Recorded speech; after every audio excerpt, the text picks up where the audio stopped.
সবাইকে আমন্ত্রণ রাতের বাংলাদেশে। শুরুতে জানিয়ে দিচ্ছি শিরোনাম।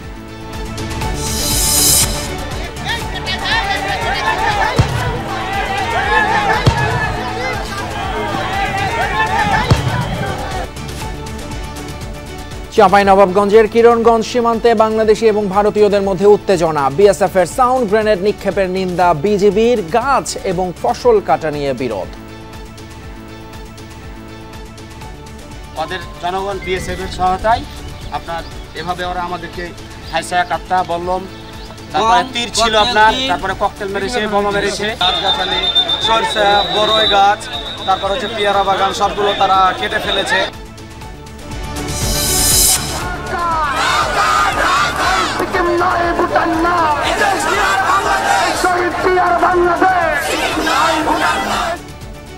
ছাত্রলীগের বিচারের দাবিতে ছাত্রদলের মার্চ ফর জাস্টিস। ভোট এবং মত প্রকাশের স্বাধীনতা নিশ্চিত করা গেলেই গণতন্ত্র সুরক্ষিত থাকবে বললেন তারেক রহমান।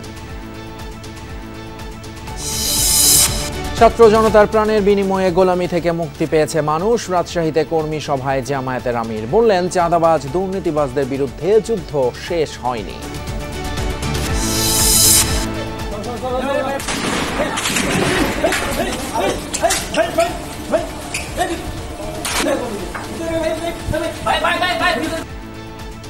জুলাই বিপ্লবে রামপুরায় রিকশা চালককে সেবা না দেয়ায় চিকিৎসক সহ 5 আসামি কারাগারে। হাসপাতালে সিঁড়িতে গুলিবিদ্ধ ইসমাইলের একাধিক ভিডিও যমুনার হাতে। ভ্যাট হার বাড়ানো হয়েছে অবিবেচকের মতো মন্তব্য ডক্টর দেবপ্রিয়র। বাড়তি মুনাফা করায় ব্যাংকারদের সমালোচনা বাণিজ্য উপদেষ্টার। ওষুধের উপর বাড়তি কর কমাবে সরকার, আশ্বাস স্বাস্থ্য উপদেষ্টার। কয়েকটি মেডিসিনের দাম বেড়েছে 20 থেকে 70% পর্যন্ত। এছাড়াও রাতের বাংলাদেশে আরও থাকছে। কলকাতায় আরজি কর হাসপাতালে চিকিৎসক ধর্ষণ এবং হত্যা মামলার রায় ঘোষণা। অস্থায়ী নিরাপত্তা কর্মী সঞ্জয় রায় দোষী সাব্যস্ত, পরিবারের সন্তোষ।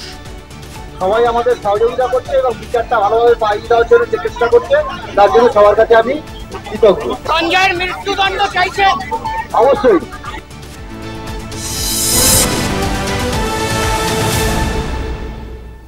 শিরোনামগুলো দেখছিলেন আর আপনাদের সঙ্গে আছি আমি ফয়সাল তিতুমির। আম গাছ সহ বিভিন্ন ফসল কাটাকে কেন্দ্র করে চাঁপাইনবাবগঞ্জের কিরণগঞ্জ সীমান্তে উত্তেজনা দেখা দিয়েছে। এ সময় সাউন্ড গ্রেনেড ছোড়ে বিএসএফ। এতে বিস্ফোরণে আহত হন অন্তত 5 বাংলাদেশি কৃষক। ঘটনার পর পতাকা বৈঠকে বসে দুদেশের সীমান্তরক্ষী বাহিনী। সীমান্ত এলাকায় সাউন্ড গ্রেনেড ছোড়ার নিন্দা জানায় বিজিবি। এই ঘটনার পর দুদেশই অতিরিক্ত সীমান্তরক্ষী মোতায়েন করে। এই মুহূর্তে বাংলাদেশের অভ্যন্তরে তারা টিয়ার গ্যাস চালিয়েছে, এই যে তার ধোঁয়া এবং তার প্রমাণ। ফের সীমান্তে উত্তেজনা। চাঁপাইনবাবগঞ্জের কিরণগঞ্জে সাউন্ড গ্রেনেড বিস্ফোরণ, মুখোমুখি অবস্থানে দুপারের মানুষ। স্থানীয়দের অভিযোগ, ভারতীয় গম কেটে নিয়েছে বাংলাদেশিরা, এমন গুজব চাউর হয় সীমান্ত এলাকায়। এর পরপরই নোম্যান্স ল্যান্ড পেরিয়ে কিরণগঞ্জ সীমান্ত দিয়ে বাংলাদেশে অনুপ্রবেশ করে ভারতীয় বাসিন্দা ও বিএসএফ সদস্যরা। আম গাছসহ বিভিন্ন ফসল কেটে নষ্ট করে তারা। দেশের সীমান্ত রক্ষায় প্রতিরোধ গড়ে তোলে বিজিবি জওয়ান ও বাংলাদেশিরা। এ সময় সাউন্ড গ্রেনেড নিক্ষেপ করে বিএসএফ। আহত হয় কয়েকজন বাংলাদেশি কৃষক। জায়গা ওরা দখল করে আপনার আমাদের গাছ টাছগুলাকে অনেকগুলা কেটে দিয়েছে, আমাদের দেশে এসে আর কি আমরা প্রতিহত করি। প্রতিহত করার পর ওদের জনগণ বিএসএফ এর সহায়তায় আপনার এভাবে ওরা আমাদেরকে হাইসায়া কাট্টা বললাম, তারপরে তীর ছিল আপনার, তারপরে ককটেল মেরেছে, বোমা মেরেছে। বলছেন আমাদের দেশের জনগণ নাকি গম কেটে নিয়ে গেছে। পদ্মাপাড়ের মানুষের কঠোর প্রতিরোধে পরে পিছু হটে বিএসএফ সদস্যসহ ভারতীয়রা। আহতদের উদ্ধার করে নেওয়া হয় বিভিন্ন হাসপাতালে। পেয়ারা বাগান সবগুলো তারা কেটে ফেলেছে অন্যায়ভাবে। ভুট্টা কারা জনগণ বিএসএফ এর সহায়তায়, বিএসএফ নিজে সহায়তা করে পাথর মাথায় চাপ এসে লাঠি মাটি না প্রতিহত করেছি। ঘটনার পরপরই ব্যাটালিয়ন কমান্ডার পর্যায়ে পতাকা বৈঠকে বসে দুদেশের সীমান্তরক্ষী বাহিনী। বিজিবি অধিনায়ক জানান, সাউন্ড গ্রেনেড বিস্ফোরণ করে আন্তর্জাতিক আইন ভঙ্গ করেছে বিএসএফ। এ ঘটনায় দুঃখ প্রকাশ করেছেন তারা। আমাদের কমান্ডেন্ট পর্যায়ে একটা ফ্ল্যাগ মিটিং হয়েছে এবং বিএসএফ এর পক্ষ থেকে দুঃখ প্রকাশ করা হয়েছে যে গাছগুলি কাটা হয়েছে, এটা অন্যায় হয়েছে এবং তাদের পক্ষ থেকে তারা এটা ব্যবস্থা নেবে। কন্ট্রোল করার জন্য ওরা সাউন্ড গ্রেনেড নিক্ষেপ করেছে, যেটা ওরা ইন্টারন্যাশনাল আইন যেটা আছে এটা ভঙ্গ করেছে। ঘটনার পরই সীমান্তের দুপারে অতিরিক্ত সদস্য মোতায়েন করা হয়েছে, জোরদার করা হয়েছে টহল। এর আগে এ মাসের প্রথম দিকে নোম্যান্স ল্যান্ডে বিএসএফের কাঁটাতারের বেড়া নির্মাণকে কেন্দ্র করে চৌকা সীমান্তে ছড়ায় উত্তেজনা। হুমায়ুন রশিদ, যমুনা নিউজ। এ বিষয়ে আরও জানাতে চাঁপাইনবাবগঞ্জ থেকে যুক্ত হচ্ছেন সহকর্মী মনোয়ার হোসেন জুয়েল। জুয়েল, সীমান্তে এই মুহূর্তের পরিস্থিতি কেমন, বিজিবি কি বলছে?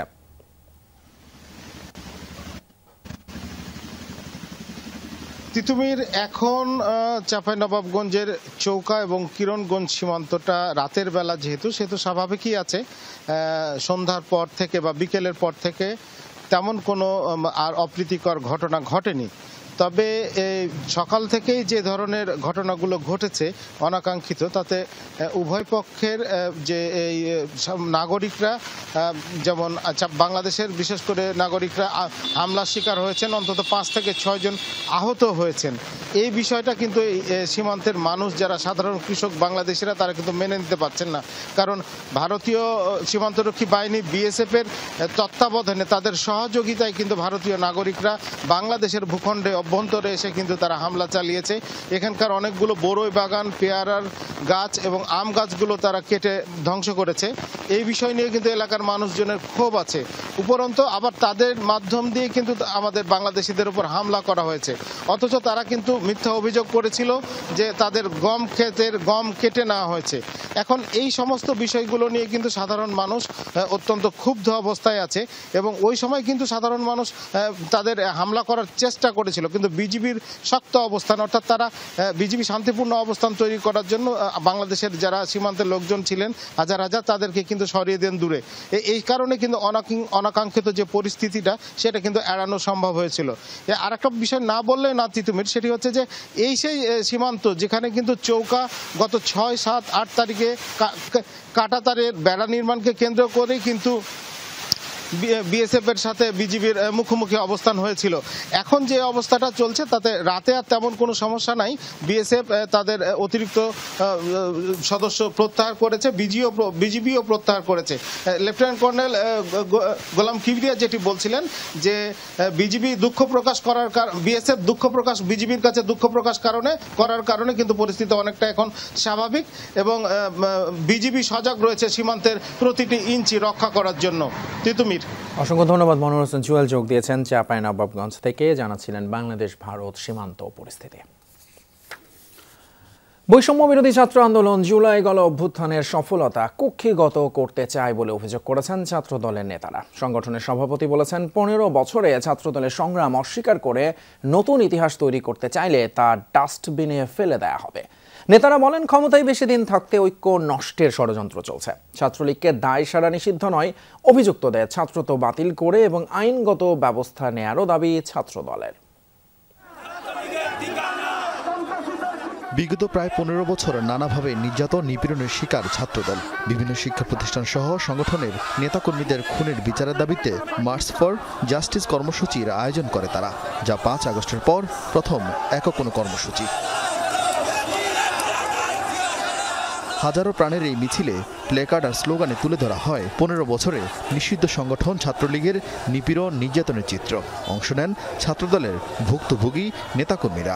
শুধুমাত্র তাদের শাস্তি নিশ্চিত করা গেলে আমরা কিন্তু আমাদের একটা সুন্দর বাংলাদেশ আমরা পেতে পারবো, যাতে ভবিষ্যতে এই ধরনের কার্যক্রম কেউ না করতে পারে। তারা গুম খুন নির্বিশেষে সবকিছুর ভিতরে ইনভলভ ছিল, কিন্তু তাদের আজ পর্যন্ত কোনো বিচারাধীন প্রক্রিয়া সদৃশ্যমান এরকম কোনো প্রক্রিয়া নাই। নিরাপদ ক্যাম্পাস, সন্ত্রাস ও মাদকমুক্ত ক্যাম্পাস এবং গণতান্ত্রিক মুক্ত বুদ্ধির ক্যাম্পাস হচ্ছে জাতীয়তাবাদী ছাত্রদলের অঙ্গীকার। মিছিলে অংশ নেন ছাত্রদলের কেন্দ্রীয় সংসদ, ঢাকা মহানগর, ঢাকা বিশ্ববিদ্যালয়, জাহাঙ্গীরনগর বিশ্ববিদ্যালয় সহ রাজধানীর বিভিন্ন ইউনিটের নেতাকর্মীরা।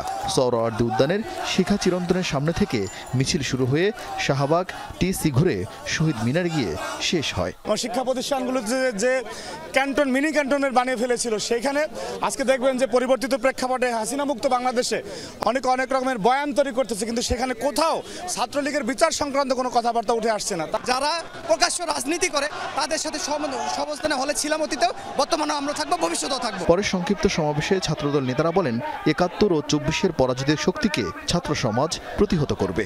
বলেন ইতিহাস বিকৃতিকারীদের রক্ষা নেই। আমরা শান্তভাবে, সংযমভাবে, ধৈর্য সহকারে আমরা সবকিছু অবজারভেশন করছি। বিগত 15.5 বছরের ছাত্র দলের ত্যাগ, শ্রম, সংগ্রামকে অস্বীকার করে কোন ইতিহাস রচনা করবে, সেই ইতিহাসকে ছাত্রদল ডাস্টবিনে নিক্ষেপ করবে। পুলিশ সংগঠন ছাত্রলীগের প্রত্যেকটি নেতাকর্মীকে গ্রেপ্তারের দাবি জানাচ্ছি। ছাত্রদলের কর্মসূচির কারণে শাহবাগের আশপাশে তৈরি হয় যানজট, ভোগান্তি। এজন্য দুঃখ প্রকাশ করেছেন ছাত্রদল নেতারা। আরেফিন শাকিল, যমুনা নিউজ, ঢাকা। মত প্রকাশের স্বাধীনতা এবং ধারাবাহিক ভোট দান নিশ্চিত করা গেলে গণতন্ত্র সুরক্ষিত থাকবে বলে মন্তব্য করেছেন বিএনপির ভারপ্রাপ্ত চেয়ারম্যান তারেক রহমান। সন্ধ্যায় জিয়াউর রহমানের 89তম জন্মবার্ষিকীর এক আলোচনায় ভার্চুয়ালি যুক্ত হয়ে এসব মন্তব্য করেন তিনি। শুভেচ্ছা এবং অভিনন্দন। বিএনপির প্রতিষ্ঠাতা ও প্রয়াত রাষ্ট্রপতি জিয়াউর রহমানের 89তম জন্মবার্ষিকী উপলক্ষে পিজি হাসপাতালের শহীদ আবু সাইদ কনভেনশন হলে চিত্রকর্মের প্রদর্শনী করা হয়। 2 পর্বের অনুষ্ঠানে শিশুদের গল্প বলা আর জিয়াউর রহমানের স্মৃতিচারণ করেন শিল্পীরা। দ্বিতীয় পর্বে অংশ নেন স্থায়ী কমিটির সদস্যরা। নজরুল ইসলাম খান মহান মুক্তিযুদ্ধে জিয়াউর রহমানের গুরুত্বপূর্ণ অবদানের কথা তুলে ধরেন। সেই সময় দেশে কোনো সংসদ ছিল না, কোনো মন্ত্রিসভা ছিল না।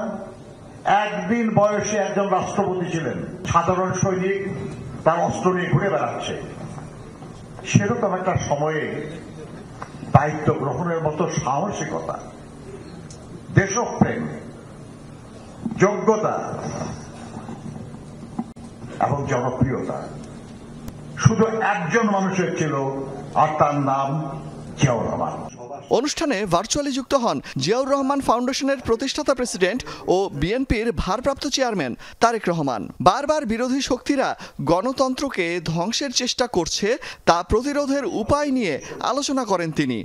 ভবিষ্যৎ রাজনীতিবিদ যারা দেশকে পরিচালনা করবেন, আমি দৃঢ়ভাবে বিশ্বাস করি প্রত্যেকের জন্য অনেকগুলো অনুকরণীয় হোক অথবা অনেকগুলো এক্সাম্পল হোক, অনেকগুলো বিষয় উদাহরণস্বরূপ হোক, ওনার কাছ থেকে আমরা নিতে পারবো, যা এই দেশকে, এই দেশের মানুষকে একটি উজ্জ্বল ভবিষ্যতের দিকে নিয়ে যেতে সক্ষম হবে বলে ওনার সন্তান হিসেবে আমি দৃঢ়ভাবে বিশ্বাস করি। পতিত সরকার দেশের ইতিহাস থেকে সাবেক রাষ্ট্রপতি জিয়াউর রহমানের ভূমিকা মুছে ফেলার ষড়যন্ত্র করছে বলে জানান বক্তারা। অলক হাসান, যমুনা নিউজ, ঢাকা। মুদ্রানীতি এবং বাজার ব্যবস্থাপনায় রয়েছে সরকারের সমন্বয়হীনতা, আর এই কারণেই মূল্যস্ফীতি বাড়ছে, এমন অভিযোগ বিএনপির মহাসচিব মির্জা ফখরুল ইসলাম আলমগীরের। সকালে গুলশানে বিএনপি চেয়ারপারসনের কার্যালয়ে আয়োজিত সংবাদ সম্মেলনে দলের মহাসচিব মির্জা ফখরুল বলেন, এর ফলে জনগণের দুর্ভোগ আরও বাড়বে মূল্যস্ফীতি, ব্যাংক থেকে টাকা তোলার হার কমবে, পারিবারিক সঞ্চয় এবং অর্থনৈতিক প্রবৃদ্ধি। বিএনপির পক্ষ থেকে অন্তর্বর্তী সরকারের কাছে বেশ কিছু সুপারিশও তুলে ধরা হয় এই সংবাদ সম্মেলনে। আওয়ামী লীগ আমলে লুটপাটের অর্থনীতির প্রসঙ্গ তুলে বিএনপির নেতা বলেন, দেশের অর্থনীতিকে স্বাভাবিক অবস্থায় ফিরিয়ে আনা বড় চ্যালেঞ্জ। বাংলাদেশ ব্যাংক সুদের হার বাড়াচ্ছে মূল্যস্ফীতি কমাতে, অন্যদিকে সরকার কর বাড়িয়ে দিচ্ছে যা মূল্যস্ফীতি বাড়াবে। এক মন্ত্রণালয় আমদানির অনুমতি দিচ্ছে, আরেক মন্ত্রণালয়ের অধীনে সংস্থাটা আটকে দিচ্ছে। এই অদক্ষতা ও সমন্বয়হীনতার মাসুল দিতে হচ্ছে সাধারণ জনগণকে। বিএনপির হয়ে ঋণ খেলাপি কেউ আগামী নির্বাচনে অংশগ্রহণ করতে পারবে না, বিষয়টি গুরুত্ব সহকারে যাচাই বাছাই করা হবে বলে নিশ্চিত করেছেন মির্জা ফখরুল ইসলাম আলমগীর। দ্রুত নির্বাচনের দাবি জানিয়ে তিনি বলেন, নির্বাচিত সরকারই সংস্কার কার্যক্রম বেগবান করতে পারবে। আলোচকরা মনে করেন, আর্থিক খাতে স্বচ্ছতা এবং জবাবদিহিতা নিশ্চিত করতে রাজনৈতিক প্রতিশ্রুতি দরকার। শ্বেতপত্র অতঃপর অর্থনৈতিক ব্যবস্থাপনা সংস্কার ও জাতীয় বাজেট নিয়ে সিম্পোজিয়ামের আয়োজন করে অর্থনৈতিক শ্বেতপত্র প্রণয়ন কমিটি। রাজধানীর বিআইসিসিতে দিনব্যাপী আলোচনায় বলা হয় 15 বছর দুর্নীতির স্বর্গ হিসেবে পরিচিতি পায় বাংলাদেশ। দীর্ঘদিন ধরে সমস্যাগুলো চলমান থাকলেও তা নিরসনে পদক্ষেপ নেওয়া হয়নি, বরং দুর্নীতিকে প্রশ্রয় দেওয়া হয়েছে। সব সরকারের সময়ে অর্থনীতির জন্য টেকসই তেমন পন্থা অনুপস্থিত ছিল। তবে গেল এক দশকে অর্থনীতির সব খাতেই চরমভাবে দুর্বল হয়েছে।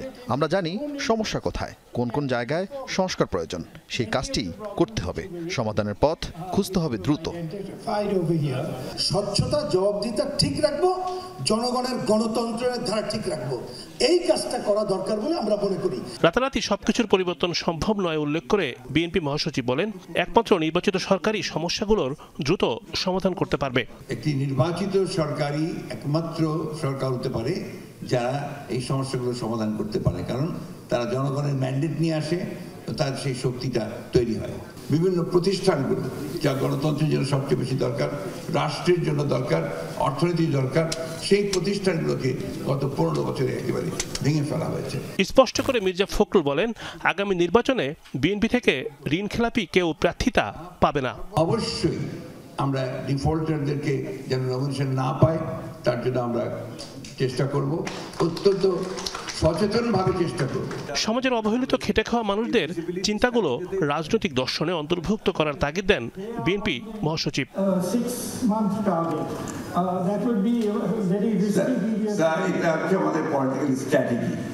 রিমন রহমান, যমুনা নিউজ, ঢাকা। অবিবেচকের মতো ভ্যাটের হার বাড়ানো হয়েছে, তাতে সামাজিক সুরক্ষায় দেখা দিয়েছে বিশৃঙ্খলা। অর্থনৈতিক শ্বেতপত্র সংস্কার এবং বাজেট বিষয়ক সংলাপে অভিমত তুলে ধরেন শ্বেতপত্র প্রণয়ন কমিটির প্রধান ডক্টর দেবপ্রিয় ভট্টাচার্য। বাণিজ্য উপদেষ্টা জানালেন, সংস্কারের আওতায় আসছে রাজস্ব ব্যবস্থাপনা। প্রশ্ন তোলেন ব্যাংক খাতের অনৈতিক মুনাফার। অর্থনৈতিক শ্বেতপত্র সংস্কার ও বাজেট বিষয়ে দিনব্যাপী সেমিনারের আয়োজন করে শ্বেতপত্র প্রণয়ন কমিটি 2024। অংশ নেন অর্থনীতিবিদ, রাজনীতিবিদ সহ ব্যবসায়ীরা।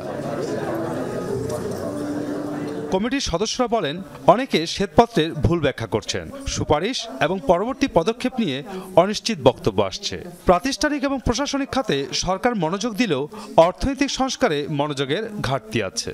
সংস্কারের পক্ষের মানুষগুলো কিন্তু একসময় এই অর্থনৈতিক অস্বস্তি এবং নিরাপত্তার অভাব থেকে আপনার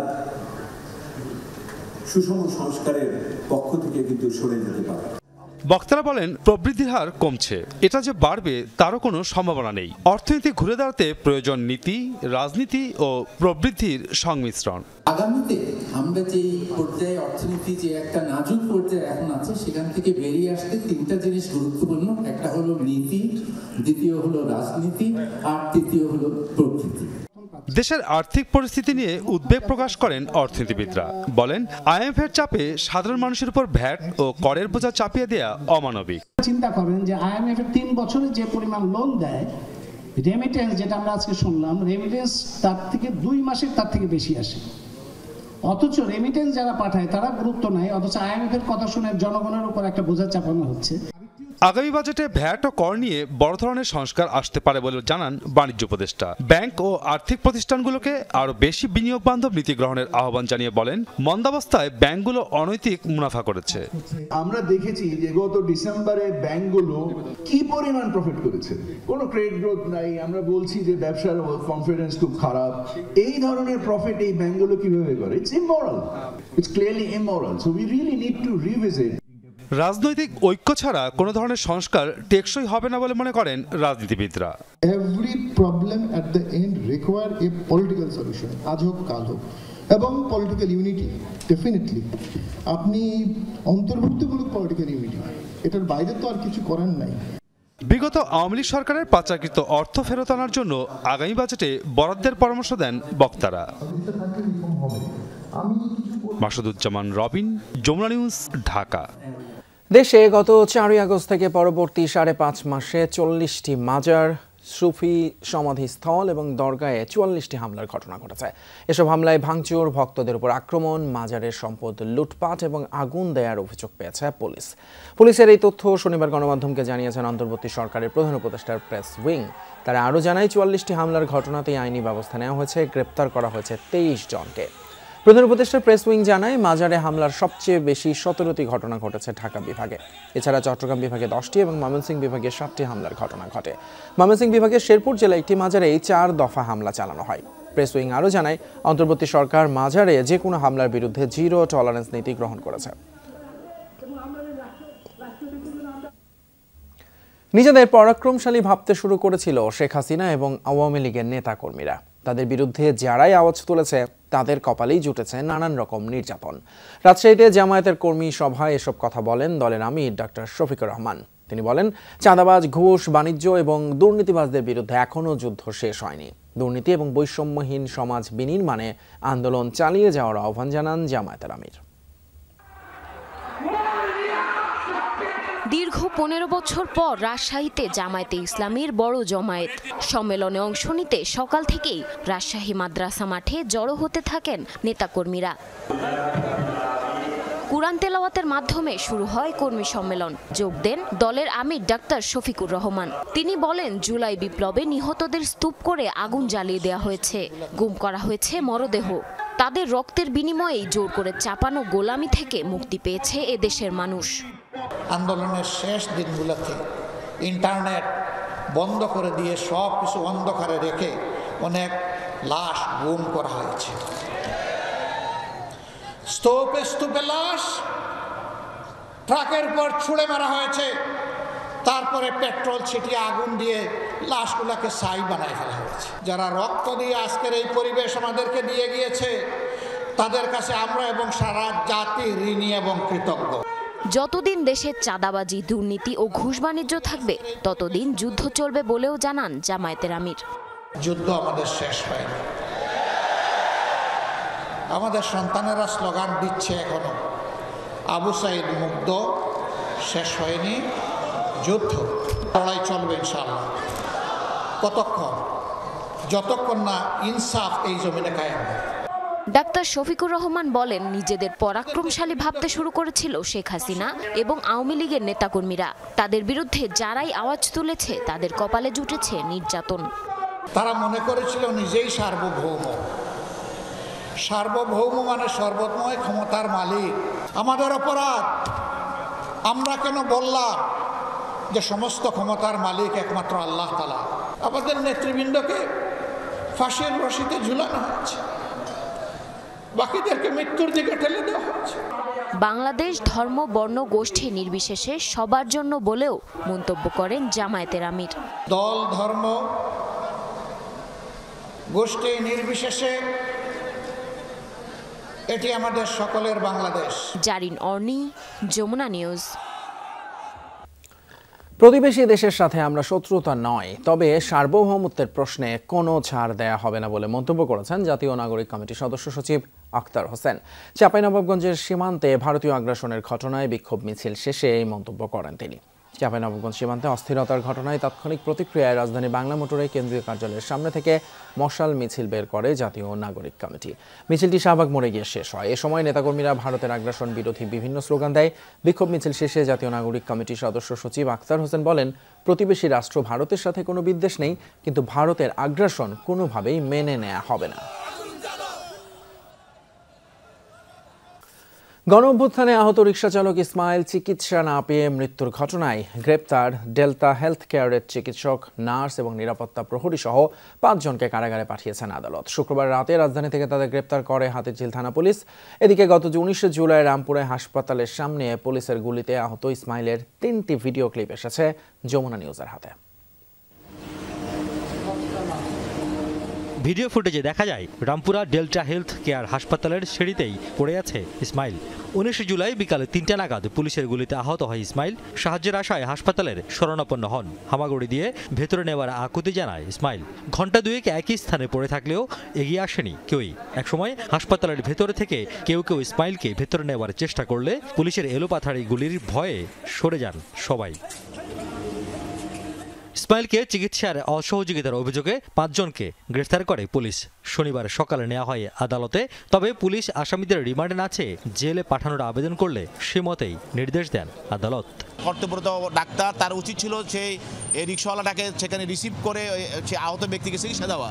কিন্তু সে ফ্যাসিস্টের একজন সহযোগী হওয়ার কারণে সেই কাজটা করে নাই এবং সেখানে তারা কর্মরত ম্যানেজার এবং কর্মকর্তা তারা কেউ এই চিকিৎসা দেওয়ার জন্য এগিয়ে আসে নাই। জুলাই অভ্যুত্থান সংক্রান্ত মামলায় এর আগে বেশিরভাগ আসামির রিমান্ড চাইলেও এই মামলায় আসামিদের কেন রিমান্ড চাওয়া হলো না তার ব্যাখ্যা দেন পিপি। তদন্তকারী কর্মকর্তা যেহেতু আজকে বন্ধর দিন, সেখানে একটা রিমান্ড চাইতে হলে কেস ডকেটের প্রয়োজন আছে, বিভিন্ন কারণেও হতে পারে।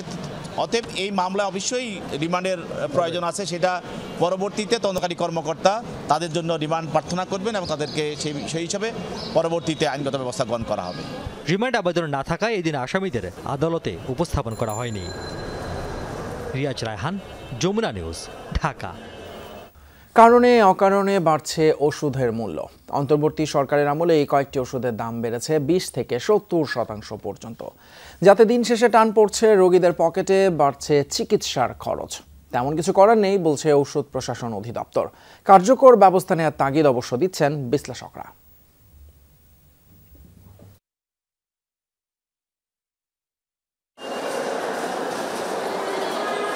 সরকারি কিংবা বেসরকারি হাসপাতালে রোগীর এমন চিত্র প্রতিদিনকার।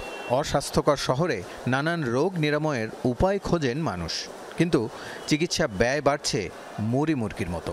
দর বৃদ্ধি গায়ে লাগছে না প্রশাসন বা সরকারের। কেবল এই চাপে যারা পিষ্ট সেই সাধারণ মানুষ তুলে ধরেন অসহায়ত্বের কথা। সমস্যা হইব না আমাকেও, আমরা কাজ করতে পারি না, বর্তমানে যে কামাই করি এতে চলা কষ্টতে আমাকে সমস্যা হইতেছে না। খাওয়া দাওয়ার টাকা না থাকলে ওষুধের টাকা তো জোগাড় করতেই হবে। ওষুধটা তো জনগণের কাছে যাতে পাবলিক যেন কিনতে পারে ওইরকম তো হতে হবে। ব্যথা নিরাময়ে কিটোরোল্যাক ট্রোমাথিন গ্রুপের এই ওষুধ খাওয়ার পরামর্শ দেন চিকিৎসকরা। এর দর ছিল 12 টাকা প্রতিটি। গেল 3 মাসে এটি বেড়ে দাঁড়িয়েছে 20 টাকায়। প্রতি বক্সের দাম বেড়েছে 400 টাকা। অন্তর্বর্তী সরকারের এই 5 মাসে বেড়েছে ফেক্সোফেনাডিন, ট্রমাডল, ফ্লুক্লক্সাসিলিন ও ভিটামিন সহ বেশ কিছু ওষুধের দাম। কোম্পানি ভেদে বৃদ্ধির হার 20 থেকে 70% পর্যন্ত। ব্যথার ওষুধ, প্রেশারের ওষুধ, তারপর কোলেস্টেরলের ওষুধ, যেগুলো মানুষ প্রতিনিয়ত চাহিদা আর কি। আগেই তো বাড়াই ফেলছে, এখন তো আর নতুন করে বাড়ানোর মতন কোনো কিছু নাই। মানে সুযোগ পাইলে দাম বাড়াই দেয়। অন্য কোম্পানি 12 টাকা, তারাও কিন্তু চলতেছে। আর সে কিভাবে একবারে 12 টাকা থেকে 20 টাকা। সরকারি এক হিসেবে বলা হয়েছিল 2022 সালে চিকিৎসা করাতে গিয়ে গরিব হয়েছেন 61 লাখ মানুষ, যার বড় অংশই খরচ হয়েছে পরীক্ষা ও ওষুধে। বিশেষজ্ঞদের মত, ব্যয় কমানোর কথা বললেও উল্টো খরচ বাড়ানোর সুযোগ তৈরি করছে সরকার। বর্তমান যেই ধরনের আমাদের স্বাস্থ্য ব্যবস্থা আছে, সরকার তো আর কোনো মেসিভ চেঞ্জ করেনি, যা ছিল তাই আছে। তো আমাদের এখন প্রায় 70% কিন্তু যত খরচ হয় স্বাস্থ্যে, তার 70% আমার নিজের পকেট থেকে যায়। আমি বলবো এখানে ট্যাক্সের চেয়ে মূল প্রবলেমটা হলো গভর্নেন্স। নিয়ম অনুযায়ী অত্যাবশ্যকীয় 117টি ওষুধের দাম নির্ধারণ করে ঔষধ প্রশাসন, যার একটা বড় অংশই বাজারে এখন আর প্রচলিত নয়। বাকি ওষুধের দর কোম্পানির হাতেই, কেবল অবহিত করা হয়। তদারকি প্রতিষ্ঠান হলেও এ নিয়ে নির্বিকার ড্রাগ অ্যাডমিনিস্ট্রেশন। অনেক ওষুধের দাম পুরো ইন্ডাস্ট্রি থেকেই এটা নির্ধারণ করে নেওয়া হয়, নির্ধারণ করে প্যাটের জন্য এখানে ইনফর্ম করে। ওরা যখন আসে তখন ওই বিষয়গুলো আবার প্রত্যেক ফাইল থেকে দেখা হয়, মহোদয় দেখেন একটু এক্সেসিভ মনে হলে, জাস্টিফাইড না হলে সেগুলো আবার জিজ্ঞেস করা হয়, কমানোর ব্যাপার রিকোয়েস্ট করা হয়। বেশি কিছু করার তো সুযোগ কম। সরকারের কোনো মেসিভ উদ্যোগ দেখা যাচ্ছে না, এটা আসলে অবশ্যই হতাশার। কারণ 5 মাস সময় আমাদের যে স্বাস্থ্য এবং শিক্ষা দুইটা খুব গুরুত্বপূর্ণ জায়গায় কিন্তু আমরা পিছিয়ে আছি। বিআইডিএস এর গবেষণা অনুযায়ী হাসপাতালের বাইরে চিকিৎসা নেওয়া রোগীরা ওষুধ কিনতে খরচ করেন মোট ব্যয়ের 54%, আর ভর্তি রোগীরা 24%। রাসেল আহমেদ, যমুনা নিউজ, ঢাকা। রাজধানীর বনানীতে নিজ বাসায় আগুনে দগ্ধ হয়েছেন জাতীয় কবি কাজী নজরুল ইসলামের নাতি বাবুল কাজী। আশঙ্কাজনক অবস্থায় তিনি জাতীয় বার্ন এবং প্লাস্টিক সার্জারি ইউনিটে চিকিৎসাধীন। সকাল 7:45 তাকে আশঙ্কাজনক অবস্থায় আইসিইউতে নেওয়া হয়। বার্ন ইনস্টিটিউটের জরুরি বিভাগের চিকিৎসক শাওন বিন রহমান জানান, বাবুল কাজীর শরীরের 74% পুড়ে গিয়েছে। শনিবার ভোরে বনানীর নিজ বাসায় দগ্ধ হন কাজী নজরুল ইসলামের নাতি বাবুল কাজী। গুরুতর অবস্থায় তাকে ভর্তি করা হয় জাতীয় বার্ন ও প্লাস্টিক সার্জারি ইনস্টিটিউটে। উনি ফজরের নামাজ পড়ার জন্য উঠছিলেন, উঠে বাথরুমে যাওয়ার পর যেটা হয়েছে, হয়তোবা অজু করার আগেই উনি ওনার একটা স্মোকিংয়ের একটা ইয়ে আছে, মাঝে মাঝে স্মোক করেন। তো সকালে ওখানেই বোধহয় একটা ম্যাচের কাঠির পর এটা একটা ফ্লাশ মানে ইনজুরি হয়েছে। অবস্থা আশঙ্কাজনক হওয়ায় তাকে নেওয়া হয় আইসিইউতে। চিকিৎসকরা জানান বাবুল কাজীর শরীরে প্রায় ৭৪% পুড়ে গেছে। মারাত্মকভাবে ক্ষতিগ্রস্ত হয়েছে শ্বাসনালী, পুড়ে গেছে শরীরের বিভিন্ন অঙ্গ। তার মাথা থেকে হাঁটুর নিচ পর্যন্ত এই পোড়াটা রয়েছে। সবকিছু একেবারে প্রকাশ্যে বলে দেওয়া যায় না যে এরকম হবে। Actually patient is not in good condition. হাসপাতালের পরিচালক জানান লিভার ট্রান্সপ্লান্ট, ডায়াবেটিক্স সহ বেশ কিছু রোগে আক্রান্ত বাবুল কাজী, তাই পরিস্থিতি অনেকটাই আশঙ্কাজনক। হ্যাঁ, সবকিছু মিলে পেশেন্ট কিন্তু বেশ অত্যন্ত ক্রিটিক্যাল। এমন ঘটনায় হাসপাতালে ছুটে এসেছেন বাবুল কাজীর বন্ধু ও পরিবারের সদস্যরা। দেশবাসীর কাছে দোয়া চেয়েছেন তারা। পুরো শরীরটাই পুড়ে গেছে, ব্যান্ডেজ। আল্লাহর কাছে দোয়া করবেন আল্লাহ যাতে ওর হায়াত রাজ করেন। রেদওয়ান আহমেদ, যমুনা নিউজ, ঢাকা।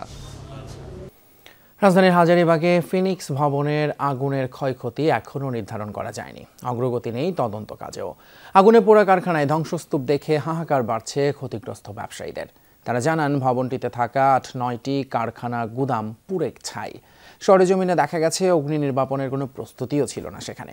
পুলিশ জানিয়েছে ভবন মালিকের সাথে এখনও যোগাযোগ করতে পারেননি তারা। পুরোপুরি ধ্বংসস্তূপ ফিনিক্স ভবনের ৫ম তলার একাংশ। আগুনে পোড়া কাঠামো দাঁড়িয়ে আছে শুধু। আগুন নিভে গেলেও তাপ টের পাওয়া যায় এখনো। ঝাঁঝালো আর পোড়া গন্ধ পুরো ভবনে। ক্ষতিগ্রস্তরা খুঁজে ফিরছেন জীবিকার শেষ সম্বল। ৫ তলা আর ৬ তলা ৭ তলা এগুলো পুরা একবারে হয়ে গেছে, মানে অবস্থা অনেক খারাপ। গ্রোসারি আইটেম যেটা বলে মুদি মাল, অনলাইন আমাদের কোম্পানি ই কমার্সের প্রায় ৬-৭ লাখ টাকার মাল রিজার্ভ ছিল আর ১৫ লাখ টাকার টাওয়াল ছিল।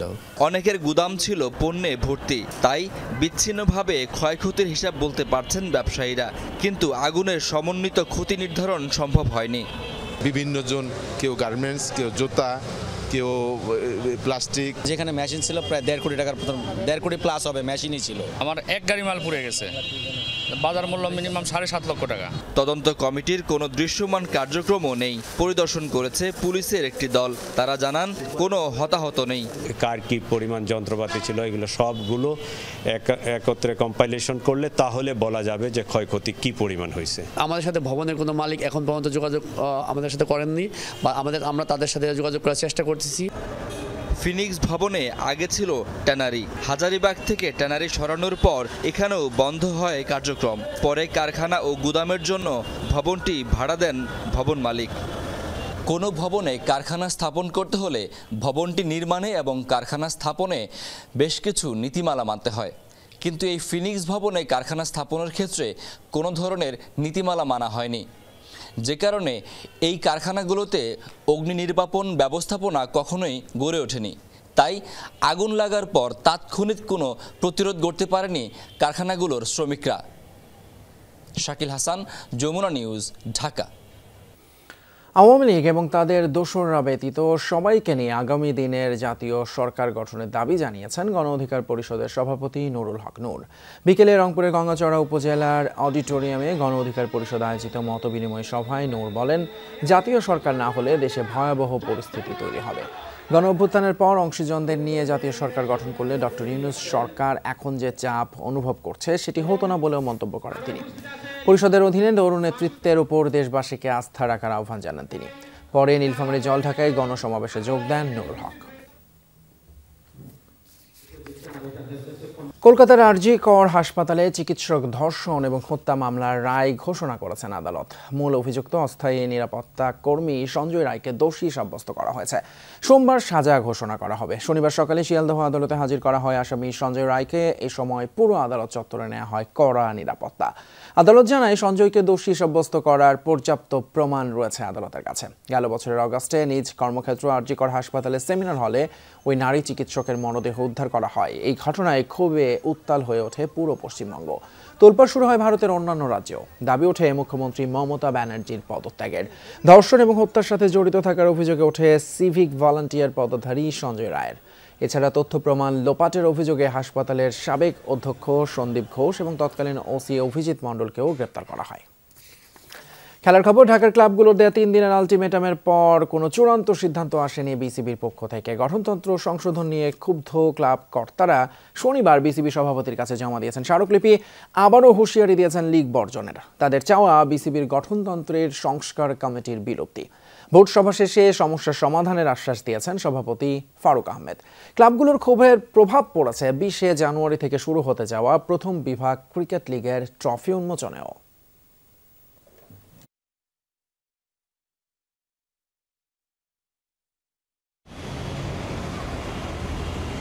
বিসিবির সংশোধিত গঠনতন্ত্র নিয়ে উত্তাল ক্রিকেট পাড়া। নতুন প্রস্তাবনায় 12 পরিচালকের জায়গায় সংখ্যাটা নেমে এসেছে 4-এ। এ নিয়ে যমুনা টেলিভিশনে খবর প্রকাশের পর নড়েচড়ে বসে ক্লাব প্রতিনিধিরা। ক্লাবগুলো একজোট হয়ে বিসিবিকে দিয়েছিল 3 দিনের আলটিমেটাম। সেই ডেডলাইনের পর হোম অফ ক্রিকেটে বিসিবি সভাপতি ফারুক আহমেদের শরণাপন্ন হন সাবেক যুগ্ম সম্পাদক রফিকুল ইসলাম বাবু সহ আরও অনেকেই। বোর্ড সভাপতির কাছে জমা দেন তাদের দাবি দেওয়ার স্মারকলিপি। দাবি মানা না হলে আবারও এলো লিগ বর্জনের হুঁশিয়ারি। দাবির মান না পর্যন্ত আমরা খেলবো না, খেলার থেকে আমরা খেলবো না, আমরা খেলার পক্ষে। বাট আমাদের বিরুদ্ধে যেই সব ষড়যন্ত্রমূলক কার্যক্রম চলতেছে এগুলি বন্ধ না হওয়া পর্যন্ত আমরা ক্রিকেটের সাথে নাই এবং ভবিষ্যতেও থাকবো না। তো সুতরাং উনি আমাদেরকে আশ্বস্ত করেছেন যে বোর্ড খুব শীঘ্রই বোর্ড মিটিং দিবেন, হয়তো 1-2 দিনের মধ্যে। উনি খুব সুষ্ঠুভাবে এই সমস্যার সমাধান করবে বোর্ড প্রেসিডেন্ট। ঢাকার ক্লাবগুলোর ব্যাপারে এই প্রস্তাব করেছে বিসিবির বর্তমান পরিচালক নাজমুল আবেদিন ফাহিমের নেতৃত্বাধীন গঠনতন্ত্র সংস্কার কমিটি। তাই এই বিসিবি পরিচালকের পদত্যাগ চেয়েছেন ঢাকার ক্লাব কর্তারা। ক্রিকেটকে অস্থিতিশীল করার জন্য যা যা করার সেটা ওটার ভিতরে আছে। তো আমরা স্পষ্ট দাবি করেছি যে এই অ্যামেন্ডমেন্ট যেটা করা হয়েছে এটা বাতিল করতে হবে ইমিডিয়েট, এবং যে কমিটিটা করা হয়েছে সেটাকেও বাতিল করতে হবে। ক্লাবগুলোর ক্ষোভের জেরে পড়েছে 20 জানুয়ারি থেকে শুরু হওয়া প্রথম বিভাগ ক্রিকেট লিগও। যে ওনাদের ডিসকাশন এবং মিউচুয়াল আন্ডারস্ট্যান্ডিংয়ের উপর বেস করে আমরা নতুন করে ট্রফি আনবিলিং আর লিগ ওপেনিংয়ের ডেটটা দিয়ে দেব। শনিবার হোম অফ ক্রিকেটে প্রথম বিভাগ ক্রিকেট লিগের ট্রফি উন্মোচনের কথা থাকলেও বিসিবির সংশোধিত গঠনতন্ত্রের সাথে ঢাকার ক্লাবগুলোর মতপার্থক্য থাকায় বাস্তবে রূপ নেয়নি সেই ট্রফি উন্মোচন। মেহেদি রিয়ান, যমুনা স্পোর্টস, ঢাকা।